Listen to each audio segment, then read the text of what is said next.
Muy buenas tardes. Quiero invitarle a que abra su Biblia, por favor, en Juan capítulo 8, versículo 36. Juan 8:36. Continuamos con la serie Temas de Importancia para la Iglesia. Y hoy vamos a tocar el tema llamado Maldiciones generacionales, así con interrogación, como medio dudando de que si existen. Y vamos a leer Juan 8:36. Dice así: Así que, si el Hijo os libertare, seréis medianamente libres. ¿Así dice? Porque parece que algunos cristianos creen que después de haber recibido a Cristo fueron medianamente liberados, medianamente salvados y medianamente transformados. No, fuimos, según la Biblia, dice que Jesús, si el Hijo os libertare, seréis verdaderamente libres. O sea, no hay duda de que una persona cuando se entrega a Cristo es liberado de las maldiciones, de la condenación del infierno, de todo, porque si no, entonces no es liberación. Entonces, vamos a tratar esta doctrina de las maldiciones generacionales, la cual es relativamente nueva. Hace solo unos cuantos años que fue introducida dentro del cristianismo, mayormente por los predicadores de la prosperidad y de la confesión positiva. Y esta doctrina ha causado mucha inseguridad en los cristianos, mucha intranquilidad, no duermen en paz, están siempre pensando por qué les pasó esto, por qué les pasó aquello. Entonces van y escuchan a algún predicador de las maldiciones generacionales y te dicen: lo que pasa es que es una maldición que tú vienes arrastrando desde tu tatarabuelito, te dicen, ¿no? Entonces, esta doctrina de las maldiciones generacionales se basa básicamente en 4 pasajes del Antiguo Testamento, en los cuales Dios dice así que visitará la maldad de los padres sobre los hijos hasta la 3ª y 4ª generación de los que le aborrecen. ¿Han oído acerca de estas maldiciones generacionales? Entonces, nosotros vamos a estudiar el Deuteronomio 5:9, y vamos a escudriñar sobre el tema para ver en qué consistió en realidad entonces el sacrificio de Cristo en la cruz. Si todavía tenemos que pasar por un rompimiento de maldiciones generacionales o qué. Vamos a Deuteronomio 5:9.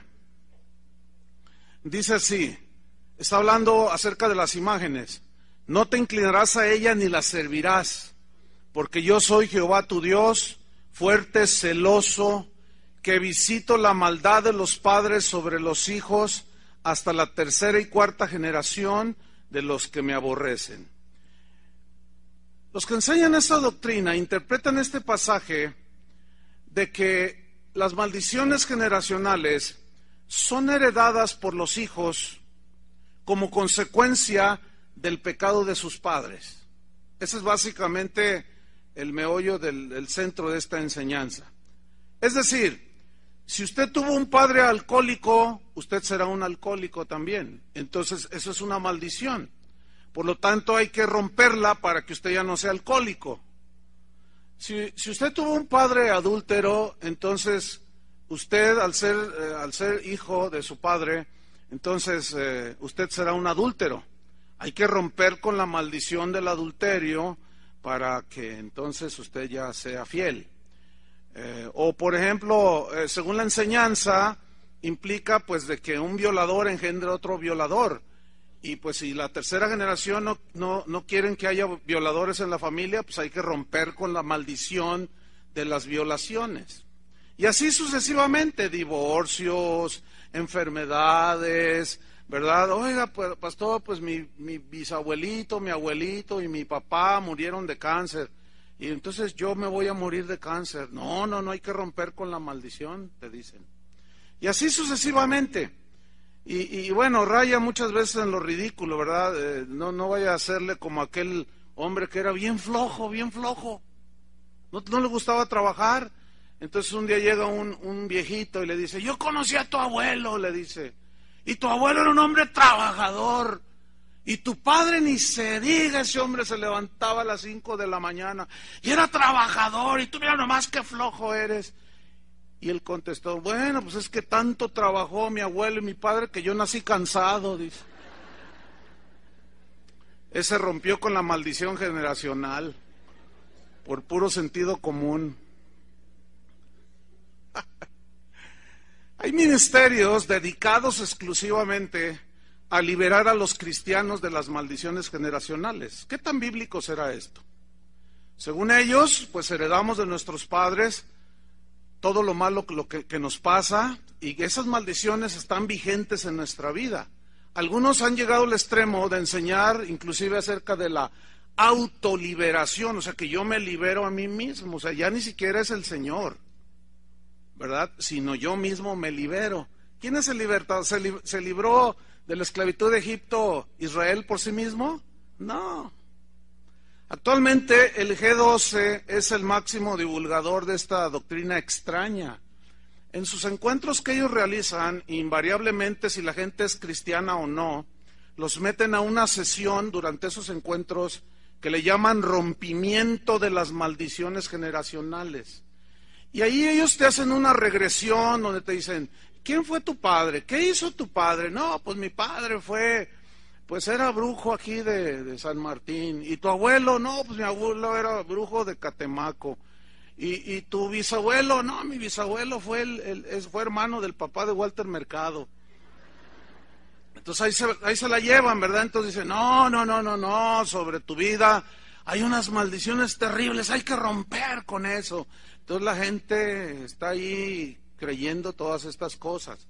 Pero escúcheme bien, ni los cristianos del primer siglo, ni los cristianos en 20 siglos hasta a mediados del siglo pasado, ninguno enseñó ni creyó acerca de esta doctrina extraña. No hay un solo versículo en la Biblia donde los apóstoles o los discípulos, no hay un registro en la historia de la iglesia donde los cristianos, los pastores, rompieran con las maldiciones generacionales de los creyentes. No existen, no hay nada al respecto. Muchísimo menos la Biblia habla de una autoliberación por medio de rompimientos y cancelaciones que más bien suenan a conjuros de hechicería que a cristianismo. Entonces nosotros vamos a estudiar al respecto. ¿Qué le parece? ¿Están listos? Bueno, prohibido dormirse. Si usted ve que está ahí su vecino durmiéndose, dile, mira, si no despiertas te vas a quedar con tus maldiciones generacionales. Bueno, mire, una de las reglas de interpretación de las Escrituras dice lo siguiente: se deben tomar en cuenta el contexto inmediato y general del pasaje que se quiere interpretar. Se debe tomar el contexto inmediato y posterior y general, ¿sí?, del pasaje que se quiere estudiar. ¿Qué es el contexto inmediato? Son los versículos que están antes y después del versículo que se quiere estudiar. Ese es el contexto inmediato. El contexto general es lo que dice la Biblia en conjunto, lo que dice en Génesis, lo que dice en los demás libros de la Biblia hasta llegar a las cartas, a los evangelios. ¿Qué es lo que dice la Biblia en general acerca del tema que se está tratando o de la enseñanza que se está tratando? Ese es el contexto general. Les voy a poner un ejemplo en Proverbios 6:2, y ustedes van a ver cómo la Biblia se encarga de hablar por sí misma. La Biblia es su propio intérprete, es una de las reglas de la interpretación bíblica. La Biblia es su propio intérprete. Pero el problema está cuando tomamos versículos y los sacamos del contexto, entonces se puede torcer el significado original. Es como esto, mire. Usted recibe una carta de algún familiar allá en los Estados Unidos. Entonces usted abre la carta y comienza a leerla de la mitad. Pregunta, ¿quién lee una carta y empieza a leerla desde la mitad? ¿Quién? Nadie. Pero nosotros los cristianos sí leemos las cartas, los libros a la mitad. Y nada más agarramos un versículo. Entonces se puede leer, pues que me caí de la escalera y me rompí una pierna y estoy grave y que no sé qué. Entonces va y le dice, mamá, tu hermana se cayó y tiene una pierna fracturada. ¿Y quién te dijo, hijo? Pues aquí me dice en la carta. Ay, hijo, eso hace 3 años. ¿Cómo se? Aquí dice. Bueno, sí, allí dice, pero mira, ¿qué más dice abajo? Pero ya estoy bien, ya todo está arreglado, ya hasta vuelvo a correr, ya hasta me voy a inscribir en el maratón de los 15 kilómetros. Pero él decía, es que aquí dice, sí, allí dice, pero nunca leyó lo que viene antes de la carta ni después. Y nosotros los cristianos, desgraciadamente, somos tan faltos de sentido común para leer. Por eso la Biblia tiene que estudiarse de manera expositiva, tiene que predicarse y leerse de manera corrida. Ahí va un ejemplo de cómo se tuercen las escrituras. Se lee el contexto inmediato y general y todo sale a la luz de lo que quiere decir. Proverbios 6:2, ¿ya lo tiene? Ok. Dice así, te has enlazado con las palabras de tu boca y has quedado preso en los dichos de tus labios. Ok, algunos interpretan que si tú dices algo así como, ay, están haciendo recorte de personal, posiblemente me despidan de mi trabajo. Entonces, los que creen acerca de que confesar positivo o negativo, según lo que tú confieses, eso es lo que tú recibes. Entonces ellos te van a decir, no, cancela esas palabras, porque lo que dice uno recibe, y lo que dices tú te enlazas en los dichos de tu boca, y quedas preso en los dichos de tus labios, y como consecuencia te van a correr del trabajo, te dicen. Entonces, eso sugiere que entonces, si hay recorte de personal en la empresa, y yo digo, no me correrán,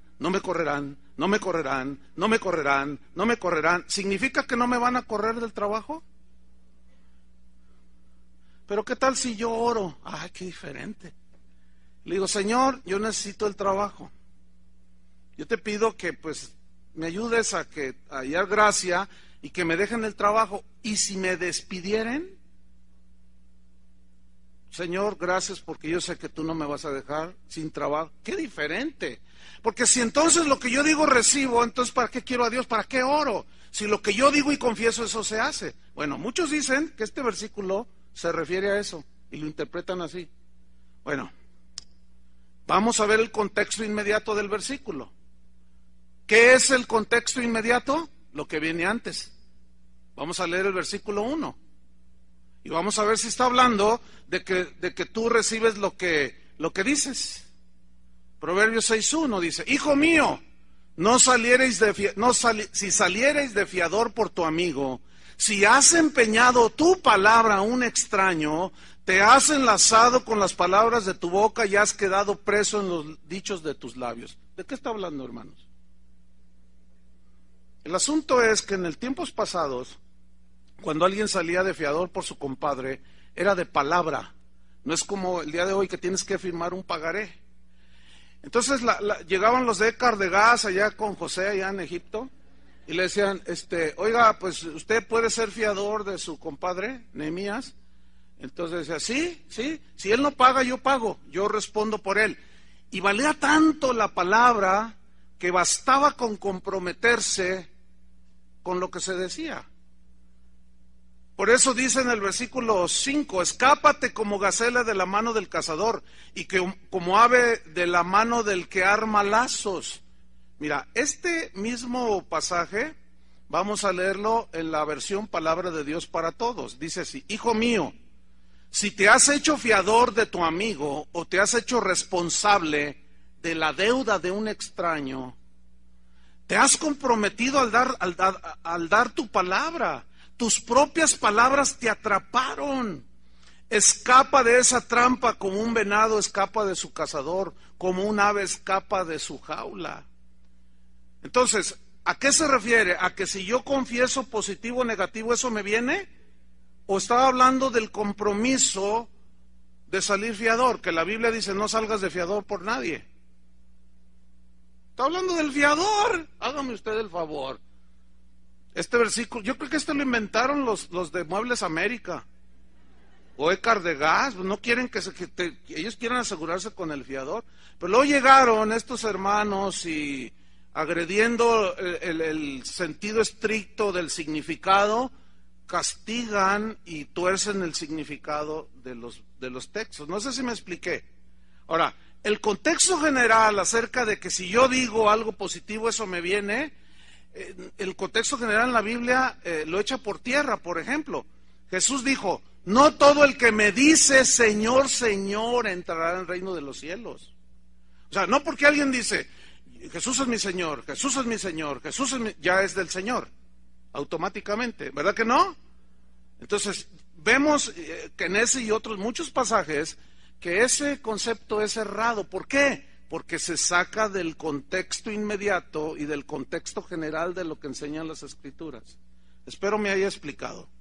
Ahora, vamos a Éxodo 20, versículo 5, que son los versículos que toman los que creen en las maldiciones generacionales. Y vamos a estudiarlas en el contexto inmediato y en el contexto general de la Biblia, a ver si es verdad de que los hijos heredan las consecuencias del pecado de sus padres. Vamos a ver. Éxodo 20, versículo 5 dice, no te inclinarás a ellas ni las honrarás, porque yo soy Jehová tu Dios, fuerte, celoso, que visito la maldad de los padres sobre los hijos, hasta la tercera y cuarta generación de los que me aborrecen, y hago misericordia a millares a los que me aman y guardan mis mandamientos. Bien. Haciendo mención al principio de interpretación que acabo de mencionar, este texto, sin considerar su contexto inmediato, ni su contexto general, parece decir que los hijos serán castigados por los pecados de sus padres, ¿sí o no? Eso es lo que parece que dice, que los hijos llevarán las consecuencias del pecado de sus padres. Bueno, vamos a ver si eso es lo que en realidad enseña la Biblia, o qué es lo que trata de decirnos ahí. Vamos a hacer 6 observaciones. Número 1. Las maldiciones que dice aquí que vendrán solo están sobre aquellos que odian a Dios. Pregunta, ¿usted odia a Dios? Ahí está, ya, para empezar. ¿Tienen efecto sobre usted? No. ¿Por qué? Porque dice que Él visitará la maldad de los padres sobre los hijos hasta la tercera y cuarta generación de los que me aborrecen. Entonces, ¿usted aborrece a Dios? Pero los de las maldiciones generacionales dicen, no, pero tu papá era brujo de Catemaco. Y él era anticristo, él no creía en Dios. Ahora, la pregunta es esto, ¿eso enseña la Biblia que los hijos pagan por el pecado de los padres? Bueno, eso lo vamos a ir descubriendo a medida que vamos viendo el contexto general de la Biblia, ¿ok? En segundo lugar, el castigo que habla aquí, porque que visito la maldad visitar significa castigar. Viene una palabra hebrea, pakat, que significa castigar. Entonces lo que dice allí es que Dios castiga la maldad de los padres sobre los hijos, pero sacado de su contexto así, pues parece decir que Dios va a castigar en los hijos la maldad de los padres. Bueno, el segundo punto es que el castigo no es para aquellos que aman a Dios, eso ya quedó establecido, ¿sí o no? ¿Para quién es el castigo? Para los que aborrecen a Dios. Entonces, supongamos que su padre, su papá de usted, o su bisabuelo, porque a lo mejor aquí está tu papá,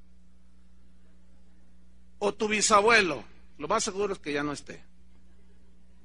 Tu bisabuelo era el violador de Tlajomulco. Pues imagínate tener un abuelo violador, eso es algo terrible, ¿no? Entonces, según esta doctrina, como tu bisabuelo, que es la cuarta generación, ¿sí? O sea, es tu bisabuelo, tu abuelo, tu padre y tú. Entonces, si tu abuelo fue el violador de Tlajomulco, entonces, según los que enseñan esto, prepárate, porque Dios te va a castigar, ¿sí? O las maldiciones vendrán sobre tu vida, según ellos, ¿verdad? Ahora, vamos a hacer notar lo siguiente. En el versículo 6, donde dice, en el 5 dice que habla de cuarta generación, que visitará sobre los que odian a Dios. Nada más cuarta generación. Pero el versículo 6, pongan mucha atención, dice, y hago misericordia a millares de los que me aman y guardan mis mandamientos. Entonces aquí hay que hacer notar una cosa. La frase hago misericordia a millares significa 1000 generaciones. Las versiones Palabra de Dios para Todos, la Nueva Internacional, Nácar Columna es una versión católica, y otras múltiples traducciones ya lo traen así, traducido. En nuestra Reina Valera dice, hago misericordia a millares, pero ellos ya traen traducido. Por ejemplo, la Palabra de Dios para Todos dice, pero también mostraré mi amor, misericordia por 1000 generaciones a los que me aman. Dice, les mostraré, la versión Nueva Internacional, a todos aquellos que me aman y guardan mis mandamientos, les mostraré mi amor por 1000 generaciones. La Nácar Colunga, y hago misericordia hasta 1000 generaciones de los que me aman y guardan mis mandamientos. Ahora, el punto importante en este pasaje es que hace una comparación de 1000 generaciones, su misericordia, ¿sí? Con 4 generaciones. Ahora, ¿cuál es la que resalta? ¿La de 4 generaciones que son maldiciones o la de 1000 generaciones que es la misericordia? La de 1000 generaciones. Escuchen bien. Lo que este versículo está tratando de resaltar es la grandeza de la misericordia de Dios.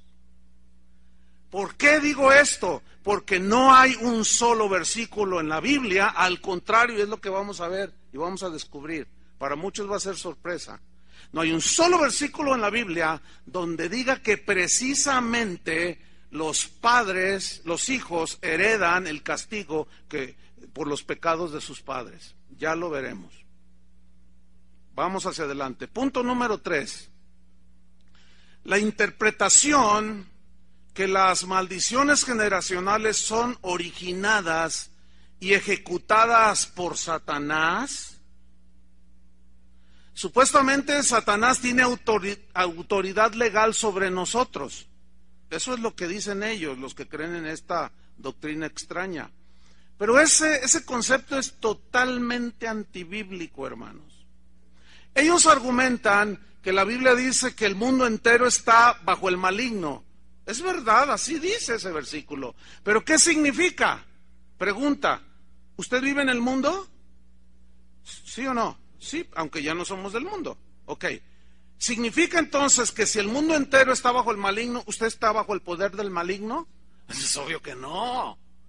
Están bajo el poder y la influencia del maligno los que desobedecen a Dios. Pero nosotros no. ¿Estamos, sí o no? Entonces, son puros textos sacados del contexto general de la Biblia y se malinterpretan y se producen doctrinas erradas que producen en la gente inseguridad, intranquilidad, y esto se suma al concepto de la psicología de que nadie es culpable, que somos culpables, las circunstancias son culpables, y la doctrina de que los demonios se posesionan de los cristianos, y lo que yo hago, el pecado que yo hago no soy yo, sino es el demonio que lo hace en mí, y él es el que me hace hacerlo. Pero ya tratamos ese punto. de que no son ni los demonios, sino es nuestra propia concupiscencia, y Satanás nos tienta de fuera hacia adentro a nuestra concupiscencia. Pero finalmente, ¿quién es el que peca? ¿O quién es el que deja de pecar? Nosotros. Ok. Entonces, hay que observar en este tercer punto algo muy interesante, porque el versículo, vea el versículo de Deuteronomio, de Éxodo 25, quiero que lo tenga allí presente, porque el texto es claro y nos dice que el que maldice a los que se postran ante las imágenes y el que castiga, ¿quién es? ¿Dios o Satanás?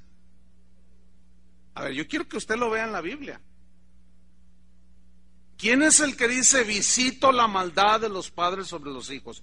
¿Dios o Satanás? Entonces, ¿quién es el que castiga y trae la maldición a cumplimiento? ¿Quién es el que lo hace? ¿Dios o Satanás? Bueno, eso hay que observarlo claramente, porque los de las maldiciones generacionales dicen que es Satanás el que tiene el dominio, el control y el que ejecuta eso porque tiene autoridad legal sobre la gente. Entonces él es el que tortura por medio de un cáncer, por medio de divorcios, por medio de abortos continuos, y es una maldición. Escúcheme bien, aquí no dice que es el diablo. ¿Quién es el que hace el castigo? Dios. Ok, más para que quede bien claro. Pregunta: supongamos que efectivamente las maldiciones se heredan, el castigo de las maldiciones se heredan. Pregunta: ¿quién puede romper la maldición que Dios estableció? ¿Ah? ¿Quién? ¿Habrá uno? ¿Ve cómo solito está cayendo esto? Por ejemplo, usted tiene una vecina que se está muriendo de cáncer. Entonces usted va a orar por ella. Entonces la señora dice: es que mi bisabuela murió de cáncer, mi abuela murió de cáncer, mi madre murió de cáncer y ahora yo estoy con cáncer aquí. Entonces, si usted es de esas que creen en las maldiciones generacionales, usted le dice: eso es una maldición que está sobre tu vida, pero ahorita voy a orar. Entonces se pone, ¿verdad? Dice: en el nombre de Jesucristo cancelo toda maldición. Oiga, espérame. ¿Cómo se atreve usted a quitar de la gente algo que Dios está allí en su ira y en su enojo porque rechazan a Cristo? ¿Quién es usted para hacer eso? ¿Qué se creen los que andan haciendo ese tipo de oraciones? ¿Por qué las hacen? Todo es producto de la ignorancia. No sé si me estoy explicando. Y de una malísima interpretación de las Escrituras, hermanos. Invocar el nombre de Jesús para romper una maldición que Dios tiene sobre los que le aborrecen es totalmente irracional, es contradictorio, es absurdo. Y los que lo hacen así se encuentran luchando contra Dios, ¿o no? Están muy serios. Algunos les está costando trabajo digerir esto porque probablemente han escuchado mucho acerca de este asunto. Y probablemente algunos todavía siguen rompiendo el demonio de diabetes. Y todavía usted está diabético. ¿Qué pasó allí? Bueno, sigamos estudiando. En cuarto lugar, el contexto general de la Biblia contradice la idea o la creencia de que los hijos pagan por los pecados de sus padres hasta la tercera y cuarta generación. La Biblia en su contexto general echa por tierra que los hijos sean destinados para recibir maldiciones porque su padre fue brujo, o fue esotérico o espiritista. Porque si así fuera, ponga atención, entonces también funcionaría a la inversa. Mi abuelo fue un tremendo pastor, mi bisabuelo, ¿sí? Cuarta generación. Mi abuelo fue un hombre que amó a Dios con todo su corazón. Mi padre fue un hombre recto, íntegro, entregado a Cristo. Mi padre. Entonces, automáticamente yo heredo la bendición de ser un hombre de Dios.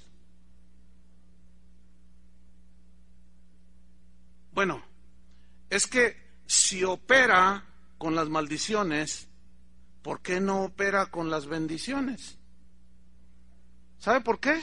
Porque eso no existe en la Biblia. Y lo vamos a ver. Vaya abriendo su Biblia en 1 de Samuel 12, versículo 3. 1 de Samuel 12, 3. ¿Ha oído hablar del profeta Samuel? Aquel que fue concebido por la oración de su madre. ¿Se acuerdan que dame un hijo y le dio a Samuelito? Y estaba desde niñito allí con su vestido de sacerdote. Ahí estaba. Ministrando, dice. Bueno, usted sabe que Samuel fue un hombre, nadie puede dudar de que fue un hombre entregado a Dios. ¿Estamos, sí o no? Que fue un hombre obediente, celoso, íntegro, recto. Amó a Dios con todo su corazón. Y miren lo que Samuel le hace unas preguntas a unos que lo acusaban a él. Miren lo que dice. 1 Samuel 12:3. Aquí estoy, dice. Atestiguad contra mí delante de Jehová y delante de su ungido, o sea, de él, si he tomado el buey de alguno. ¿Alguno le ha robado su auto? Si he tomado el asno de alguno. Atestiguad ahorita, enfrente de Dios, y acúsenme si yo le he robado a alguien su asno. Si he calumniado a alguien, si he agraviado a alguno, o si de alguien he tomado cohecho para cegar mis ojos con él, y os restituiré. Si yo hice algo así, voy a restituir. Entonces dijeron, nunca nos has calumniado ni agraviado, ni has tomado algo de la mano de ningún hombre. ¿Qué estaban reconociendo? Que era un hombre recto, que era un hombre de Dios, que era un hombre que amaba de todo corazón a Dios. Ok, ¿me están siguiendo, verdad? Ok. Esto supone entonces que los hijos de Samuel debían de heredar las bendiciones generacionales. ¿Sí o no? Porque mi debate aquí en este punto es, ¿por qué las maldiciones generacionales sí se heredan y por qué las bendiciones no? Y como dice la Biblia, o todos coludos o todos rabones, ¿verdad? O funciona para unos y funciona para lo otro, y pues es un razonamiento lógico, ¿no? Pero vamos a ver a 1 de Samuel 8:1. Entonces, se entiende que era un hombre de Dios tremendo, etcétera. Tuvo 2 hijos. 1 Samuel 8:1. Vamos a ver qué pasó aquí. Alguien debe estar equivocado. Dice, aconteció que habiendo Samuel envejecido, puso a sus hijos por jueces sobre Israel. Y el nombre de su hijo primogénito fue Joel. Y el nombre del segundo, Abías, y eran jueces en Bérseba. Pero no anduvieron los hijos por los caminos de su padre. Antes se volvieron tras la avaricia, dejándose sobornar y pervirtiendo el derecho. ¿Saben qué provocó todo eso? Maldición en el pueblo, corrupción en el pueblo, sufrimiento en la gente, porque recibían cohecho del rico y metían a la cárcel al pobre. Y ahí se enfermaba y moría. Pregunta, ¿qué pasó ahí? ¿Qué pasó?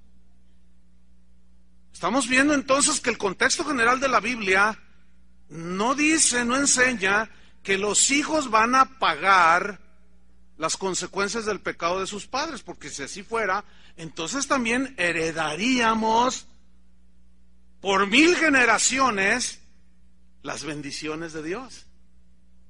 Ok, otro ejemplo. Vamos a ir derribando poco a poco esa doctrina extraña. Vamos a Segunda de Reyes, capítulo 18, versículo 3. Segunda de Reyes 18:3.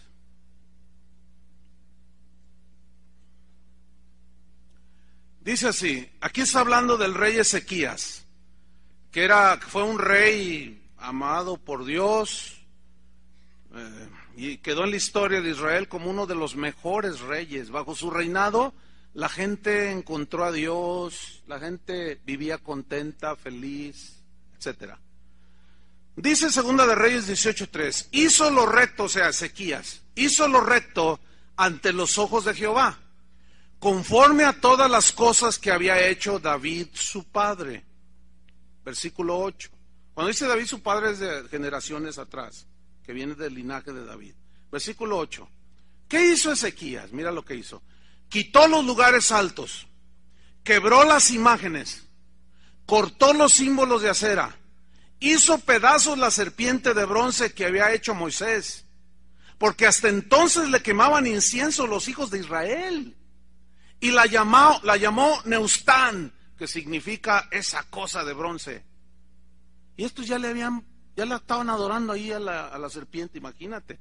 Entonces llegó que Ezequías tenía un entendimiento, no te harás imagen, no te inclinarás, no harás esto. Y él dijo, no, esto trae maldición, trae consecuencias y va a haber males entre el pueblo. Por eso empezó a limpiar todo, versículo 8. En Jehová el Dios de Israel puso su esperanza, significa su confianza también. Ni después ni antes de él hubo otro como él entre los reyes de Judá. Versículo 6. Porque siguió a Jehová y no se apartó de él, sino que guardó los mandamientos que Jehová prescribió a Moisés. Y Jehová estaba con él, y donde quiera que salía, prosperaba. O sea, Dios lo bendecía, hizo mucho bien ese hombre. Ok. Según la teoría de las maldiciones generacionales, la parte 2 de las maldiciones generacionales serían las bendiciones generacionales. ¿Sí o no? Y según esta teoría, los hijos de Ezequías debían de recibir la pura bendición. ¿Sí o no? Debía de ser gente que amaba a Dios. Bueno, vamos a ver qué sucedió con su primogénito de Ezequías, que se llamó Manasés. Vamos al 2 Reyes 21, versículo 1. Se muere el piadoso rey Ezequías. Deja todo un reino sólido, fuerte, lleno de la presencia de Dios. Y comienza a reinar su hijo Manasés. Dice, de 12 años era Manasés cuando comenzó a reinar. Y reinó en Jerusalén 55 años. El nombre de su madre fue Epsiba. Mira el versículo 2. E hizo lo malo ante los ojos de Jehová. ¿Qué pasó allí? Según las abominaciones de las naciones que Jehová había echado de delante de los hijos de Israel. ¿Qué hizo el versículo 3? Porque volvió a edificar los lugares altos que Ezequías su padre había derribado. A ver. Supuestamente, si Ezequías quitó los lugares altos, él debía de heredar bendición, ¿no es cierto? Por generaciones. Pero no, dice que hizo lo malo y volvió a levantar los lugares de idolatría. Entonces, eso implica que los descendientes de Manasés iban a recibir el castigo por haberse inclinado imágenes, porque yo visitaré a los que hacen esto, visitaré la maldad de los padres sobre los hijos hasta la tercera y cuarta generación. ¿Sí o no? Ok, seguimos leyendo.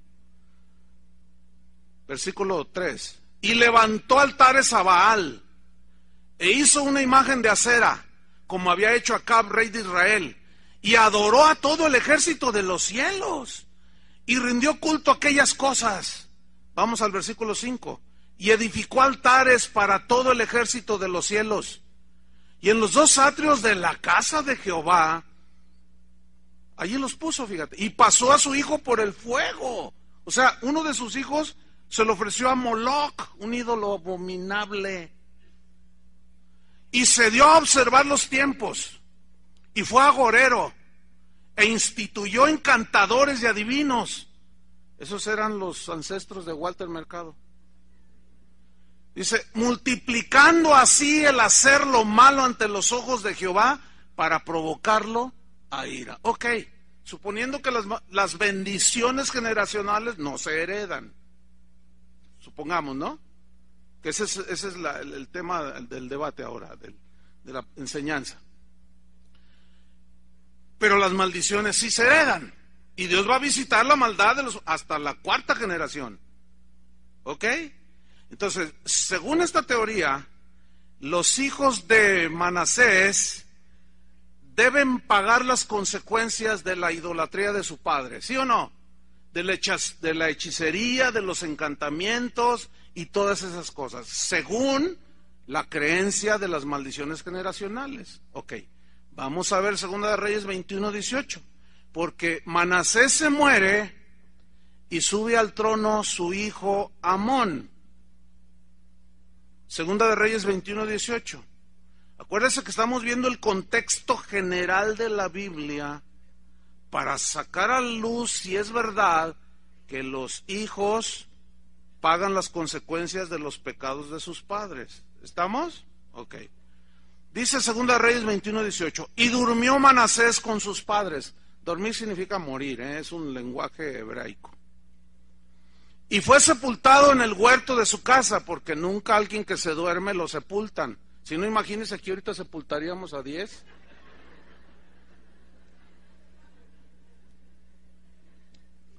Y fue sepultado en el huerto de su casa, en el huerto de Usa, y reinó en su lugar Amón, su hijo. Ahí está Amón, versículo 19. De 22 años era Amón cuando comenzó a reinar, y reinó 2 años en Jerusalén. El nombre de su madre fue Mesulemet, hija de Harús, de Jotba. Versículo 20. E hizo lo malo ante los ojos de Jehová, como había hecho Manasés su padre, y anduvo en los caminos en que su padre anduvo, y sirvió a los ídolos a los cuales había servido su padre, y los adoró, y dejó a Jehová el Dios de sus padres, y no anduvo en el camino de Jehová. A ver. Vamos poniendo las cosas en orden. Según la doctrina de las maldiciones generacionales, Amón procedió de esa manera porque Dios, o Satanás dicen ellos, lo tenía atado y estaban operando en él las maldiciones generacionales. Según la doctrina esa, ¿sí o no? ¿Qué hizo? ¿Qué sucedió? Pues si usted ve toda la historia, fue un desastre para el país en ese tiempo. Un desastre, porque había corrupción, había de todo lo malo, ¿sí? Entonces, allí estos textos de Manasés, que fue un rey impío, y su hijo Amón, pues es de los favoritos de las generaciones maldiciones generacionales, y dicen, ya ves, ahí está, o sea, se repitió el patrón. Entonces hay que romper con esa maldición para que entonces ya todos sean buenos. Eso es lo que dicen ellos. Pero resulta que Amón también tuvo un hijo, se llamó Josías. Vamos a 2 de Reyes 21-25. Si ustedes se fijan, estamos leyendo así seguidito, y la Biblia está hablando por sí misma. Entonces, según la teoría o la enseñanza extraña de que Dios visitará, castigará hasta la 4ª generación de los que lo aborrecen, como fue Amón, entonces pobre de Josías, ¿no es cierto? Iba a estar esclavo, su esposa iba a abortar, se iba a enfermar de cáncer, todas las calamidades habidas por haber. Un desastre el pobre Josías, según esa doctrina. Vamos a ver qué sucedió. 2 de Reyes 21:5. Los demás hechos de Amón no están todos escritos en los libros de las crónicas de los reyes de Judá. 26. Y fue sepultado en su sepulcro en el huerto de Usa, y reinó en su lugar Josías, su hijo. Bueno, quiero informarle que el número que sigue del 21 es el 22. Este sí es una revelación que deberían todos de recibir. O sea, no me estoy saltando nada. Capítulo 22, versículo 2. O sea, está diciendo que allí sube al trono Josías, hijo de Amón. Ahora, ¿quién fue el abuelo de Josías? Manasés. ¿Y quién fue el bisabuelo de Josías? Ezequías. Muy bien, muy bien. Cuarta generación.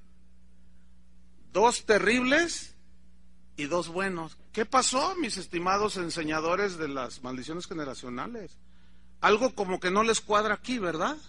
Porque en teoría, según ustedes, dicen que pues Josías debía de recibir todo lo malo que hizo su padre Amón y su abuelo Manasés.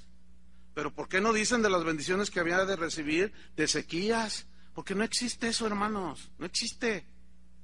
Vamos a leer. Versículo 25. Aquí me estoy saltando porque es muy largo el pasaje, ¿eh? Pero si ustedes leen del versículo 3 hasta el 24, ahí dice todo lo que Josías hizo. No, ¿qué no hizo? En verdad, mire, lo primero que hizo fue limpiar la casa del Señor, restablecer la adoración, el culto a Dios, y la gente comenzó a acercarse otra vez a Dios. Promovió que se enseñara la palabra de Dios. Empezó a hacer obras en la ciudad, en el país, empezó a prosperar, y él obedecía a Dios. Tumbó todas las imágenes, tumbó todos los símbolos, todos los centros idolátricos, los derribó. A Moloc lo cortó en 2, desapareció y limpió toda la tierra de aquello que es causa de maldición. Dice el versículo 25, Segunda de Reyes 23, 25. No hubo otro rey antes de él. Y aquí viene la clave. Que se convirtiese a Jehová de todo su corazón y de toda su alma y de todas sus fuerzas, conforme a la ley de Moisés. Ni después de él nació otro igual. A ver. Yo tengo una pregunta. ¿Qué pasó aquí? ¿Qué pasó con el asunto de las maldiciones generacionales? Porque según ellos, Josías debía de heredar todas las tendencias malas, todos los pecados. Ese es el castigo, ¿verdad? Y todas las enfermedades y todo lo malo. A ver, ¿qué pasó aquí? Algo pasó, porque según esa doctrina, Josías debía estar maldito, porque apenas iba en la 3ª generación. Y resulta con que se convierte y comienza a hacer lo bueno delante de Jehová. Le voy a hacer una pregunta. ¿Usted está convertido a Cristo? Díganlo o callen para siempre. ¿Usted está convertido a Cristo? Ok, vamos a creer que sí. Vamos a suponer que sí está convertido. Ok. Antes de que usted se convirtiera, ¿cómo era su vida? Pues como la de Manasés, y como la de Amón, ¿sí o no? Así era su vida. Consultaba agoreros, se le postraba a los postes, qué sé yo, fue lo primero que se me vino a la mente. Usted hizo todo lo habido y por haber. Era idólatra, era maldiciente, como Amón y como Manasés, ¿sí o no? Pero cuando usted se convirtió, si es que usted está convertido, ¿qué sucedió? De modo que si alguno está en Cristo, ¿se le sigue postrando los postes? ¿Sigue maldiciendo? ¿Alguien dijo amén? Fíjense.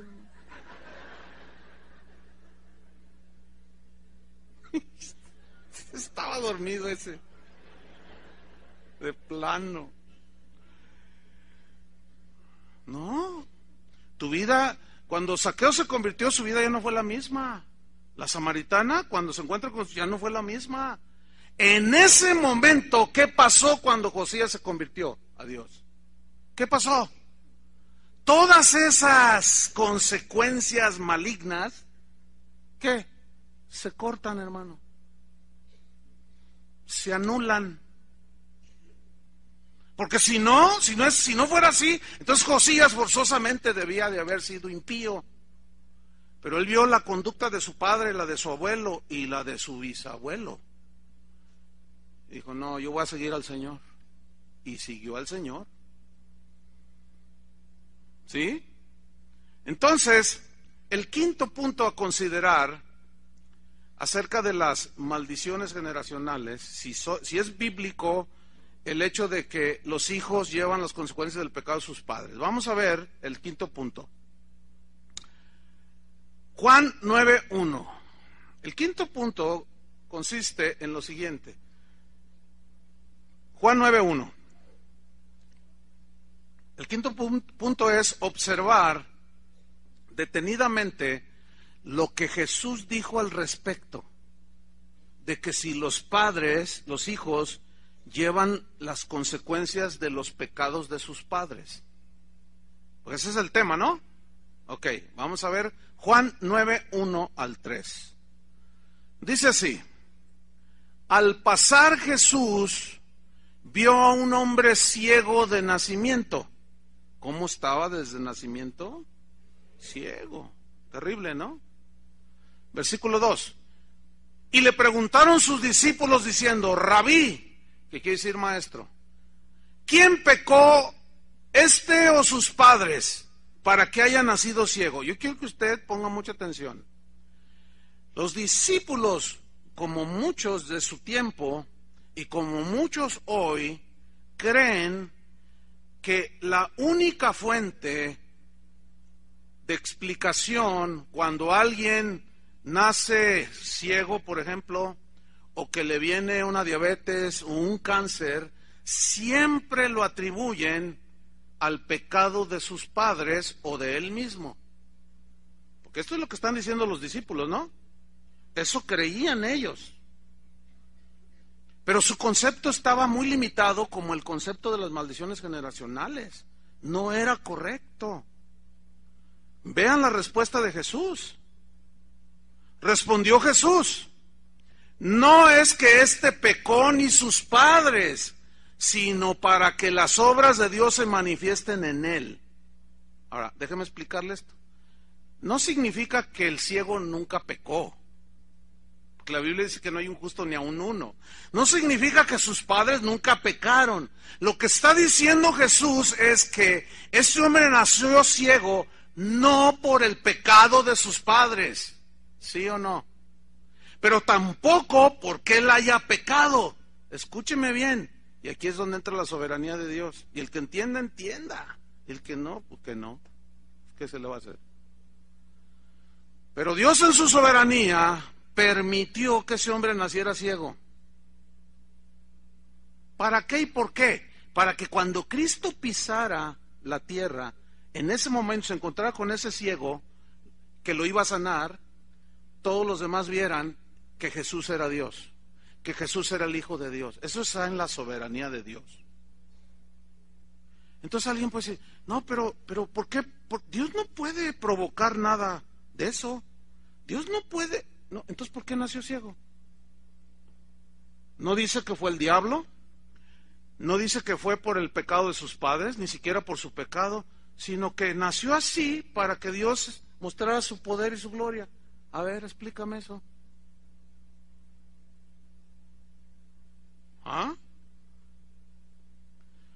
¿Por qué le dio cáncer a mi abuelita? Si es la más viejita más linda del universo. Bueno, nadie lo duda. Y mis bisabuelos, los padres de ella, amaban a Dios. Eran gente buena. ¿Por qué está sufriendo con ese cáncer?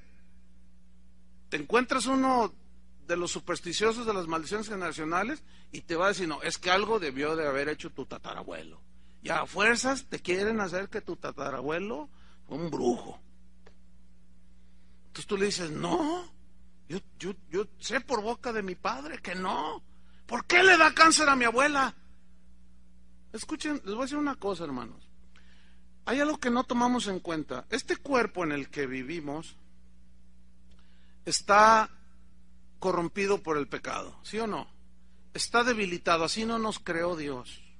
Si tú le saludas a alguien que trae una gripe tremenda, después de haberse limpiado con la mano así sin ni un pañuelo, tú lo saludas, ¿qué se te va a pegar?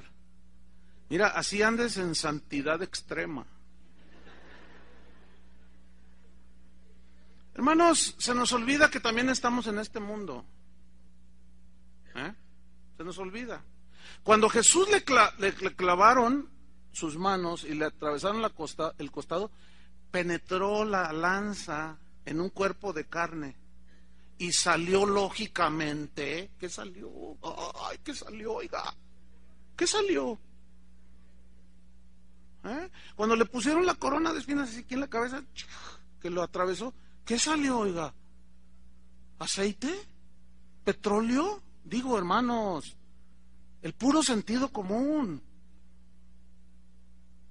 Pero el cuerpo de Cristo glorificado, ese ya no está sujeto a nada de eso. Por eso este cuerpo tiene que morir, para que al ser resucitados podamos entrar en el reino del cielo, porque la corrupción no hereda el reino de Dios.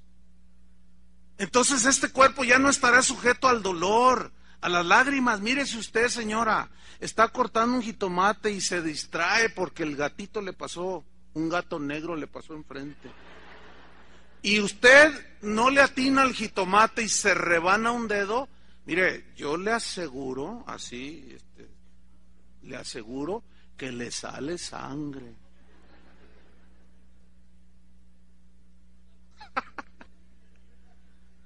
¿O qué esperaba que le saliera?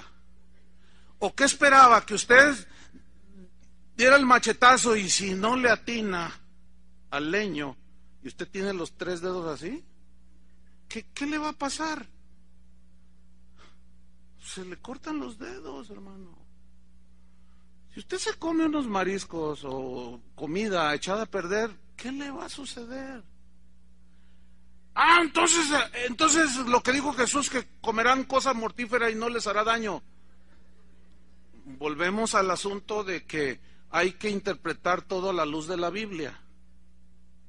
Eso se refiere a que eventualmente cuando alguien quería envenenar o hacer algún daño a los hijos de Dios, Dios los protegía, pero algunos Dios tuvo a bien no hacerlo. ¿Sí o no? Dice que ningún arma forjada contra ti prosperará, ¿sí o no? Entonces, pues, ninguna arma forjada, y estás ahí, ¿no?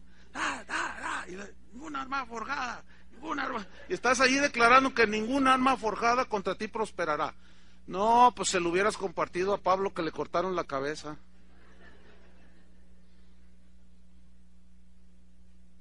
¿No? ¿O sería que Pablo, a lo mejor Pablo no tenía esa revelación? No sé. A lo mejor era un ignorante de la confesión positiva. Pamplinas, hermanos. Son puras mentiras eso. La Biblia no enseña eso. Unos fueron salvados de una manera soberana y otros dijo Dios, no, ya está aquí. ¿Cuántos de ustedes quieren predicar? A ver, ¿les gustaría predicar? ¿Les gustaría que les pasara lo que Esteban? ¿Debut y despedida? ¿En su primer sermón lo apedrearon? No, si eso pasara, yo les aseguro, ¿por qué? Porque así Dios quiso. Pero te llegan los de las maldiciones generacionales y te dicen, no, es que hay una maldición sobre ti. ¿Cómo es posible? El diablo se lo llevó. ¿Cómo que el diablo se lo llevó? Miren, vamos rápido, Ezequiel 18. Por si queda algún vestigio ahí, alguna dudita, vamos a Ezequiel 18.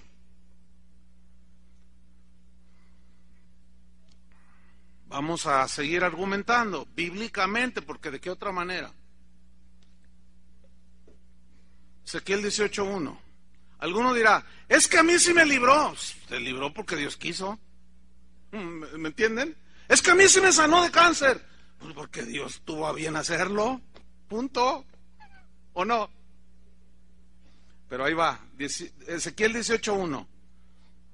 Dice así: vino palabra de Jehová, vino a mí palabra de Jehová diciendo, ¿qué pensáis vosotros, los que usáis este refrán? Pongan mucha atención a este, los que usáis este refrán sobre la tierra de Israel, que dice el refrán: los padres comieron las uvas agrias y los dientes de los hijos tienen la dentera. ¿Qué es esto? Significa lo siguiente: dentera aquí significa que los dientes se destemplaron. O sea, lo que está diciendo Dios es esto: ustedes dicen que los padres se comieron las uvas agrias y los dientes de los hijos se destemplaron. Es como esto: yo me como la piña ácida y mi hijo David está todo ahí destemplado. ¡Ay! ¡Ay! ¿Cuántos saben que así no es? Es como esto: la amargura que tú tienes porque alguien te ofendió es un veneno que está ahí en tu alma. Es un veneno que tú te tomas y quieres que se muera el otro. No, te vas a morir tú, yo te lo digo así claramente. Te vas a morir tú en la amargura. Tú eres el contaminado de amargura, tú eres el amargado. Pero es que aquel me hizo, pero ¿quién se amargó? Tú. ¿Quién decidió amargarse? Tú. Entonces había ese refrán en Israel y decían: lo que el padre hizo, al hijo le va a rebotar también. Y mira lo que dice el versículo 3: vivo yo, dice Jehová, que nunca más tendréis por qué usar este refrán en Israel. ¿Saben por qué dijo esto? Porque Dios nunca dijo eso que ellos creyeron, como los que creen de las maldiciones generacionales, que los hijos iban a recibir las consecuencias del pecado de sus padres. Dios nunca ha dicho eso. Aquí está, versículo número 4. He aquí, dice: todas las almas son mías. ¿De quién son? ¿Del diablo o de Dios? Hermano, pero el mundo entero está bajo el maligno, sí, pero ¿quién está encima del maligno? Finalmente todo es de Dios. Todas las almas son mías, como el alma del Padre, así el alma del Hijo es mía. El alma que pecare, esa morirá. Aquí está una vez más. Ya no puedes echarle la culpa a nadie. El demonio, el mundo. Es que mi papá me abandonó cuando era niño. Es que mi madre me tiró en el baldío cuando era niña. Es que mi tío abusó de mí. Es que mi abuelita me pegaba con su bastón porque le comía el piloncillo. Bueno, es que eso yo hacía. Me daba garrotas. El piloncillo es un dulce, porque luego van a empezar con 20,000 correos. ¿Qué es el piloncillo? Ya se los dije. No me manden correos. El alma que pecare, esa morirá. ¿Te fijas cómo Dios está haciendo? Está diciendo: nada de que lo que hizo el padre va a llevar la consecuencia el hijo. Nada, nada. Ese refrán, ¿de dónde lo sacaron? ¿Por qué usan ese refrán? ¿Qué no entendieron? Se los voy a decir claro ahora. El alma que pecare, esa morirá. Si peca el padre, él será responsable de su pecado. Si peca el hijo, él será responsable de su pecado. Pero no anden trasladando nada. Versículo 5. Sigue diciendo el Señor, porque lo que está diciendo aquí es el Señor, Y el hombre que fuere justo, pongan atención, e hiciere según el derecho y la justicia, que no comiere sobre los montes, o sea, de idolatría, ni alzare sus ojos a los ídolos de la casa de Israel, ni violare la mujer de su prójimo, ni se llegare a la mujer menstruosa, ni oprimiere a ninguno, que al deudor devolviere su prenda, que no cometiere robo, que diere de su pan al hambriento y cubriere al desnudo con vestido, que no prestare a interés ni tomare usura, que de la maldad retrajere su mano, e hiciere juicio verdadero entre hombre y hombre, en mis ordenanzas caminare, y guardare mis decretos para hacer rectamente, este es justo. Este vivirá, dice Jehová el Señor. Ahora, si este justo como Ezequías, mira lo que dice el versículo 10, mas si engendrare hijo ladrón, Ahora, fíjate todo lo que dice que un hombre justo, como Ezequías, ¿no es cierto? ¿Ah? Y si este justo, que caminó con Dios, hizo la voluntad de Dios, engendrare hijo ladrón, ¿qué? ¿Qué pasó allí? A ver, bueno, ahí te lo dice. Si engendrare hijo ladrón, ratero, derramador de sangre, asesino, o que haga alguna cosa de estas, de las que vienen en el versículos de arriba, y que no haga las otras, o sea, las cosas buenas, sino que comiere sobre los montes de idolatría, o que violare a la mujer de su prójimo, al pobre y menesteroso oprimiere, cometiere robos, no devolviere la prenda, o alzare sus ojos a los ídolos e hiciere abominación, prestare interés y tomare usura, ¿vivirá este? No vivirá. Todas estas abominaciones hizo, de cierto morirá, su sangre será sobre él. Pero si éste, refiriéndose al justo, engendrare hijo, el cual viere todos los pecados que su padre hizo, y viéndolos no hiciere según ellos, debo hacer una aclaración o rectificación, donde dice el 14, pero si éste engendrare hijo, o sea, se refiere al impío de los versículos 11 al 13. ¿Estamos? Ok.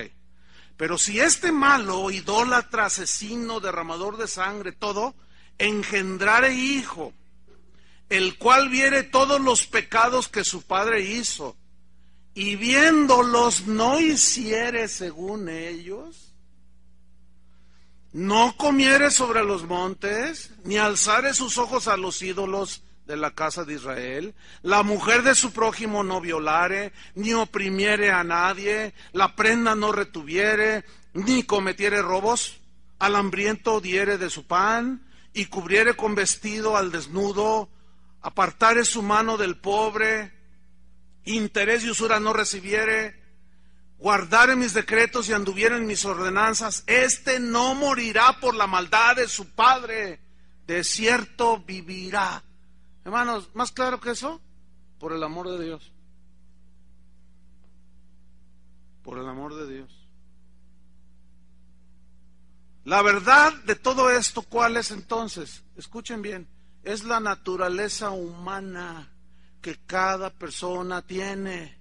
Los hijos, yo soy hijo, tengo hijos, mis hijos tendrán hijos. Todos nacemos con una naturaleza pecaminosa, ¿sí o no? Con tendencias a lo malo. Cuando nos convertimos en ese momento, se corta todo, toda la maldad, todas las maldiciones que están allí sobre nosotros, la ira de Dios. En ese momento todo eso se detiene y comienzas una vida justa, una vida que agrada delante de Dios. Pero de pronto ese justo le da diabetes. Entonces, si ese justo ignora la obra de Cristo en la cruz y va con uno de las maldiciones generacionales, le va a preguntar, oye, ¿tu papá era diabético? Pues sí. ¿Tu abuelo? También. ¿Y tu bisabuelo? También. Hay una maldición de diabetes en tu familia. Entonces, mira, vamos a cancelar esa maldición. ¿Qué es eso? Escuchen, hermanos, vuelvo al punto de hace 10 minutos. Se nos olvida que este cuerpo está hecho de carne corrupta, ¿sí?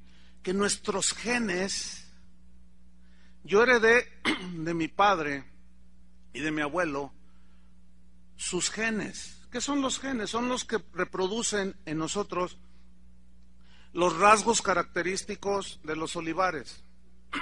¿Me explico? Por ejemplo, los rasgos físicos, pero también rasgos de carácter, ¿sí o no? Pero escúcheme bien. Mi abuela era diabética. Varias de sus hijas son diabéticos. Mi padre fue diabético. Escúcheme bien, yo no soy diabético.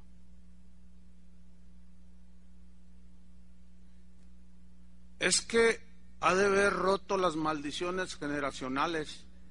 No, fíjate, lo que hago es que no me pongo de este tamaño, porque mis genes tienen tal corrupción que tienen ya la tendencia a que si yo peso 150 kilos y le entro a las carnitas y le entro al pozole, y todo eso me gusta, pero lo como allá una vez cada 6 meses, qué sé yo. Porque yo sé que si me pongo de este tamaño de 150 kilos, mis genes que ya están dañados por el pecado tienen esa tendencia. ¿Sí o no, doctor? Ahí está ya el doctor avaló mi clase de medicina. No, y le bajo al azúcar, ¿me entiende? Pero no, ahí está el que tiene diabetes y bueno, pues le entra duro. Entonces el otro dice, no, hay que cortar la maldición. Entonces ora y corta la maldición y el hermano se muere de diabetes. A veces Dios lo sana. Dice, mi padre, escúcheme bien, en los años que tuvo a partir que le diagnosticaron, porque sí, hubo un tiempo que estaba bien gordito y eso propicia. Escúcheme bien, ni una sola vez tuvo crisis de diabetes. ¿Sabe por qué? Porque el doctor le dijo, tiene que llevar esta dieta, tiene que hacer esto, y al pie de la letra lo hizo, y nunca sufrió las consecuencias de la diabetes. Pero algunos están diabéticos y dicen, es que ya no voy a tomar Coca-Cola. No, ni una sola te atrevas. Y luego van a la tienda y escondidas se la toman. Luego al rato están con las piernas así, todos. Entonces, ¿por qué, Dios mío, por qué? Dios también nos dio una inteligencia, hermanos, ¿entienden? Fíjate bien, si tú, no es cuestión de maldiciones generacionales, es cuestión de genética, por el amor de Dios. Si tu madre, tu abuelo, tu bisabuelo murieron de cáncer y un hermano le dio cáncer, fíjate bien qué es lo que están comiendo.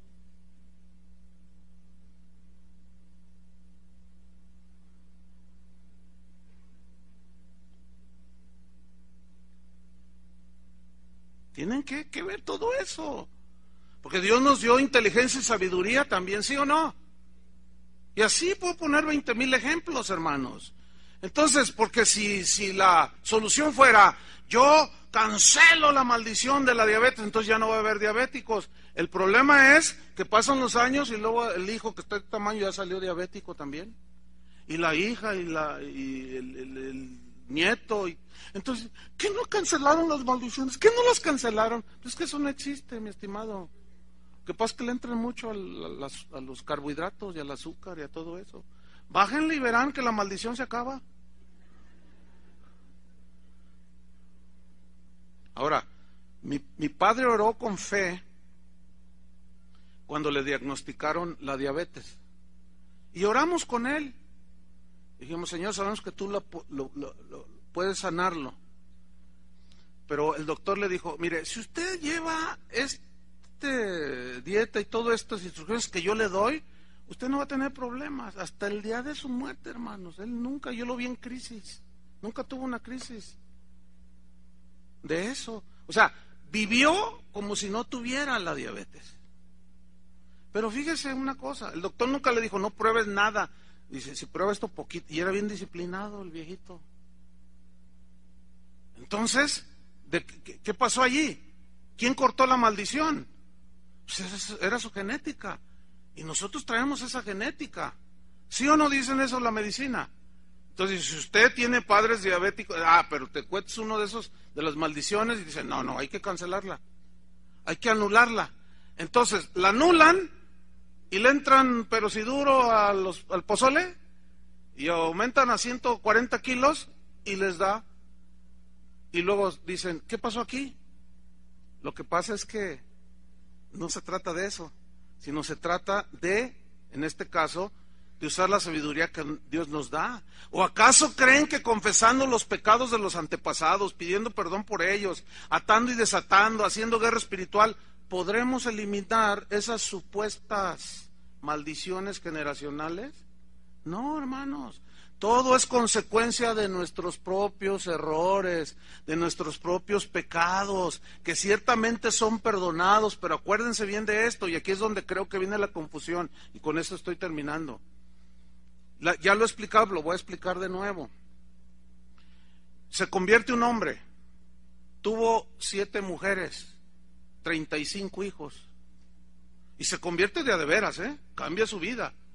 Entonces un día llega, pastor, necesito que ore por mí. A ver, ¿cuál es la necesidad? Es que no me ajusta el dinero. Pues ¿cuántos hijos tienes? 35. Pues es que yo fui muy malo, hermano, pero ya no le hago a eso, pero tengo responsabilidad. No, está bien, hermano. Hermano, pero ¿por qué Dios me tiene en esta? No, espérame, no es Dios. Son las consecuencias de tus pecados. Mire, aquí hemos tenido casos de gente que fumó durante 30 años. Se convirtieron, dejaron el cigarrillo, y a los 10 años les dio cáncer en los pulmones. Y cuando los diagnostican y les hacen los estudios, oiga, usted tiene una pared de nicotina en sus pulmones, tiene cáncer, está invadido. Entonces el cristiano no entiende, si no está bien entendido en la Biblia, en la palabra, entonces dice, ¿por qué, Dios mío, si yo ya soy tu hijo? ¿Por qué? ¿Por qué? Porque tu cuerpo, mi estimado hermano, tarde o temprano te cobra la factura. Aquí hemos tenido casos de gente que fue alcohólica, dejó el alcoholismo, al paso de 2, 3 años, cirrosis hepática, hermanos, y se murieron de cirrosis hepática. Pero ya no tomaban, pero traían el hígado destrozado. ¿Qué pasó allí? ¿Fue una maldición? No, hermanos, por el amor de Dios. Volvemos al mismo punto. Entonces, ¿qué hay que hacer? Enfrentar las consecuencias del pecado, pero no diga que son maldiciones generacionales, hermano, que fue por el pecado de su papá y que por las consecuencias de que su abuela era bruja y que no sé cuánta cosa. No. Nuestros pecados ya como cristianos han sido perdonados, ¿sí o no? Pero vivimos en este mundo, hermanos, sujetos todavía a las lágrimas, a la tristeza y al dolor, ¿sí o no? Entonces, con esto termino, hermano.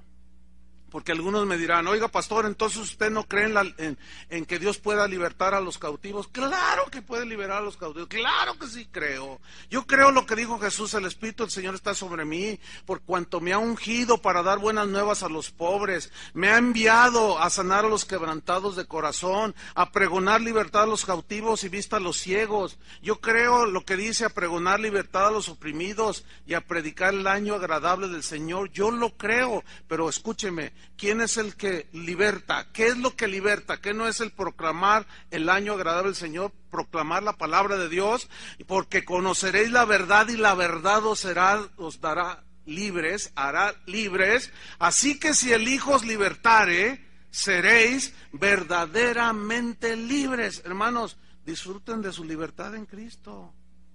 Olvídense que el chamuco y que la cosa, ahí anda, sí, ahí anda. Pero olvídense de que las maldiciones están sobre ti, que por eso te pasa eso. No, consecuencias de tus pecados pasados, que ya fueron borrados, pero que a veces hay que enfrentar las consecuencias, ¿entienden? Producto de este cuerpo que se cansa y se enferma. Yo antes podía predicar hasta 6 veces en un día. Hoy, ahorita no saben cómo me siento. Y apenas va la segunda. Ya no es lo mismo, hermanos. Y yo puedo decir, por fe.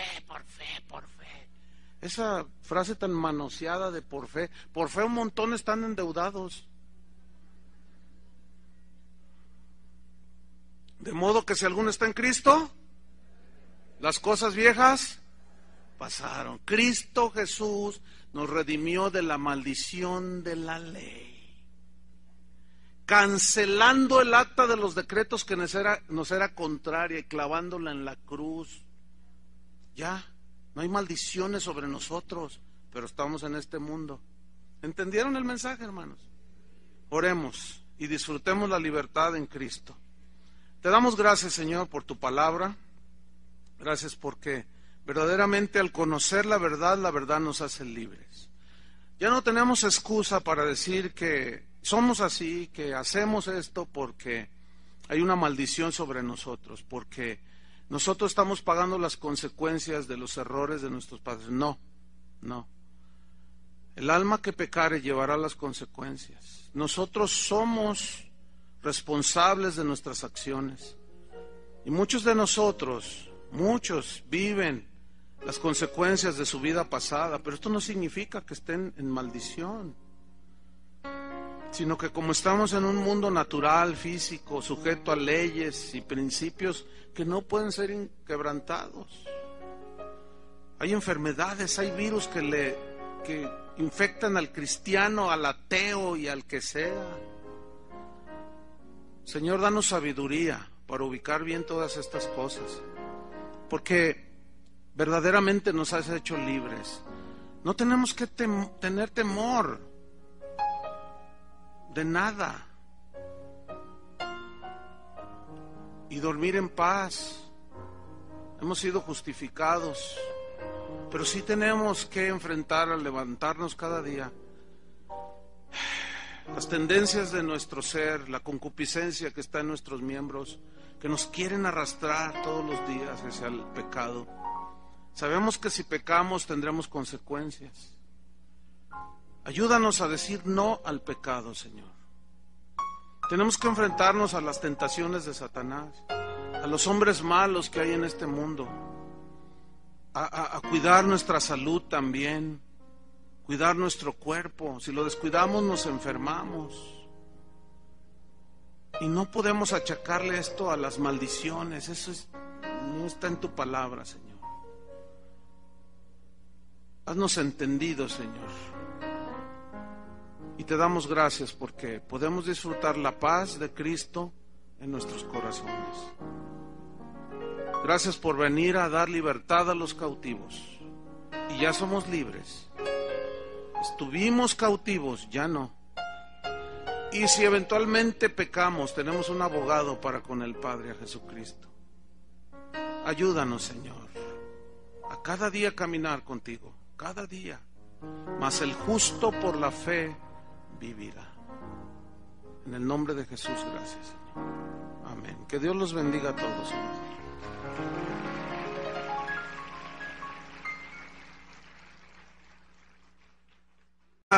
Sobre el tema para ver en qué consistió en realidad entonces el sacrificio de Cristo en la cruz. Si todavía tenemos que pasar por un rompimiento de maldiciones generacionales o qué. Vamos a Deuteronomio 5:9. Dice así, está hablando acerca de las imágenes. No te inclinarás a ella ni la servirás, porque yo soy Jehová tu Dios, fuerte, celoso, que visito la maldad de los padres sobre los hijos hasta la tercera y cuarta generación de los que me aborrecen. Los que enseñan esta doctrina interpretan este pasaje de que las maldiciones generacionales son heredadas por los hijos como consecuencia del pecado de sus padres. Ese es básicamente el meollo del centro de esta enseñanza. Es decir, si usted tuvo un padre alcohólico, usted será un alcohólico también. Entonces, eso es una maldición. Por lo tanto, hay que romperla para que usted ya no sea alcohólico. Si usted tuvo un padre adúltero, entonces usted, al ser hijo de su padre, entonces usted será un adúltero. Hay que romper con la maldición del adulterio para que entonces usted ya sea fiel. O por ejemplo, según la enseñanza, implica pues de que un violador engendre otro violador.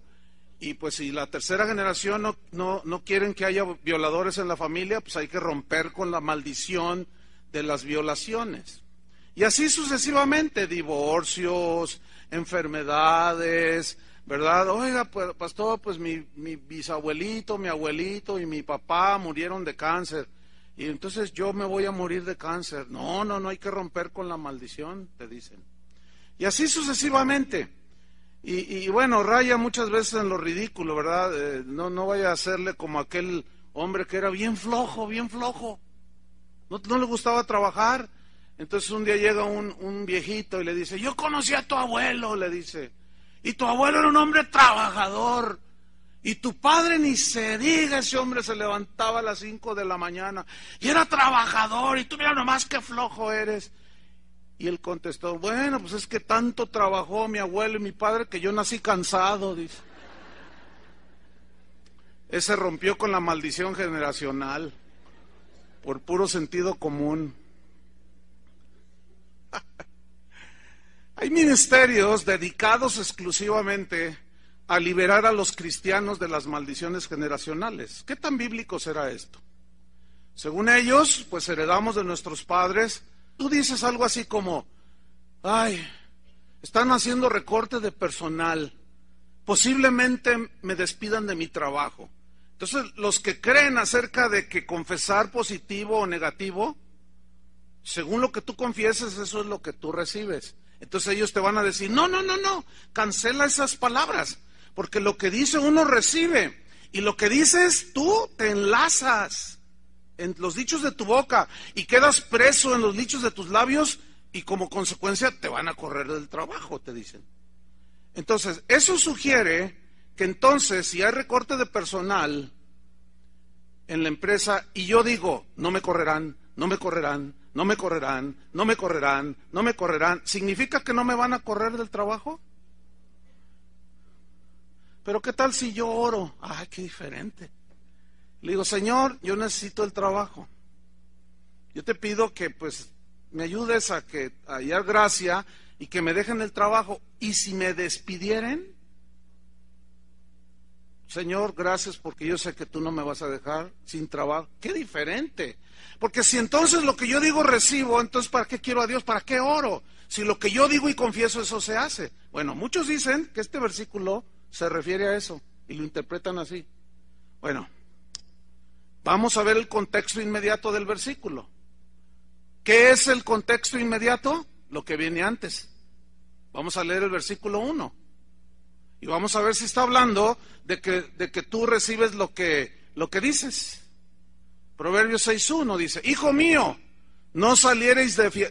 si saliereis de fiador por tu amigo, si has empeñado tu palabra a un extraño, te has enlazado con las palabras de tu boca y has quedado preso en los dichos de tus labios. ¿De qué está hablando, hermanos?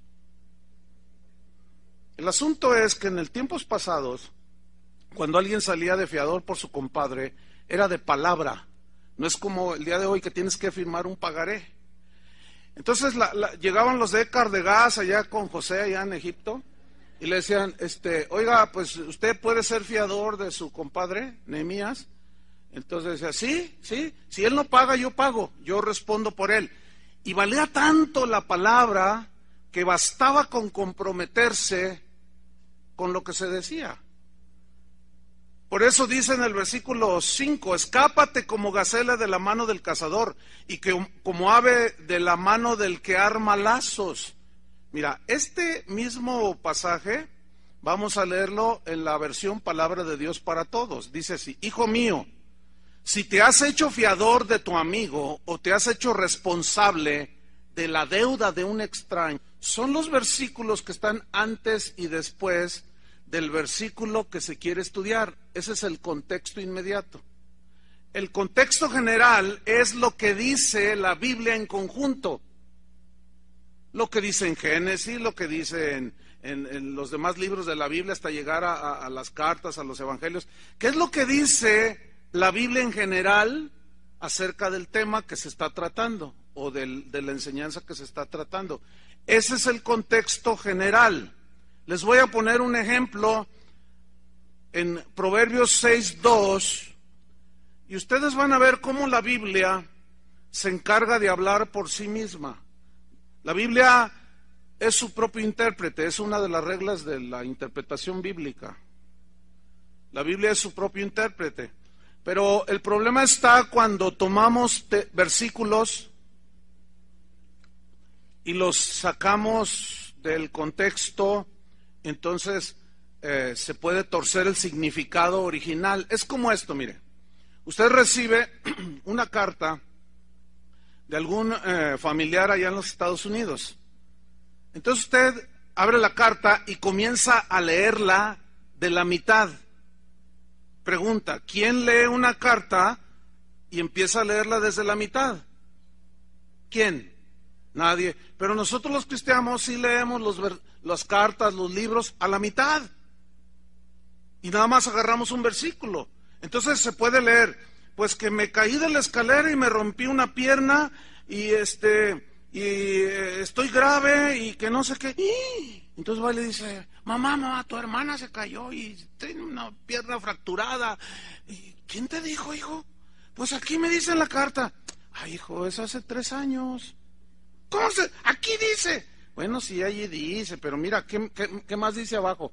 Pero ya estoy bien, ya todo está arreglado, ya hasta vuelvo a correr, ya hasta me voy a inscribir en el maratón de los 15 kilómetros. Pero él decía, es que aquí dice, sí, allí dice, pero nunca leyó lo que viene antes de la carta ni después.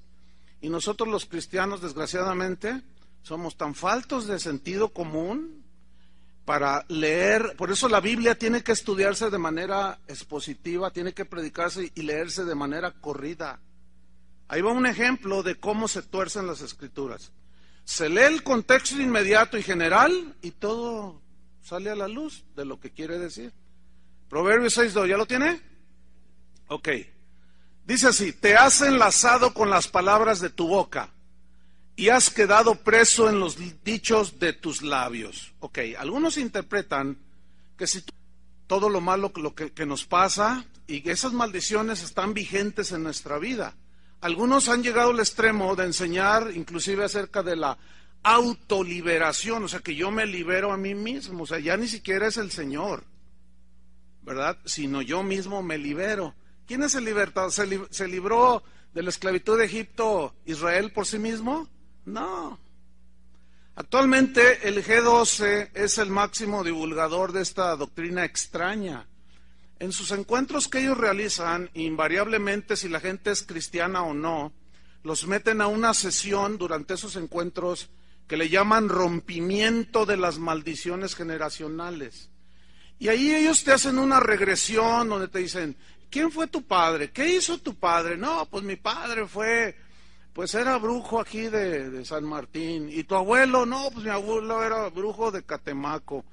¿Y tu bisabuelo? No, mi bisabuelo fue hermano del papá de Walter Mercado.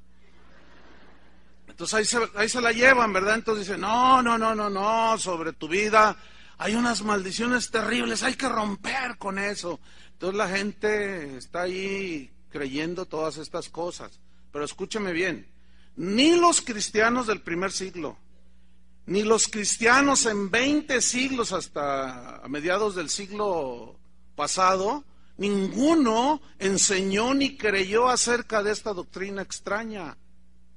No hay un solo versículo en la Biblia donde los apóstoles o los discípulos, no hay un registro en la historia de la iglesia donde los cristianos, los pastores, rompieran con las maldiciones generacionales de los creyentes. No existen, no hay nada al respecto. Muchísimo menos la Biblia habla de una autoliberación por medio de rompimientos y cancelaciones que más bien suenan a conjuros de hechicería que a cristianismo. Entonces nosotros vamos a estudiar al respecto. ¿Qué le parece? ¿Están listos? Bueno, prohibido dormirse. Si usted ve que está ahí su vecino durmiéndose, dile, mira, si no despiertas te vas a quedar con tus maldiciones generacionales. Bueno, mire, una de las reglas de interpretación de las Escrituras dice lo siguiente: se deben tomar en cuenta el contexto inmediato y general del pasaje que se quiere interpretar.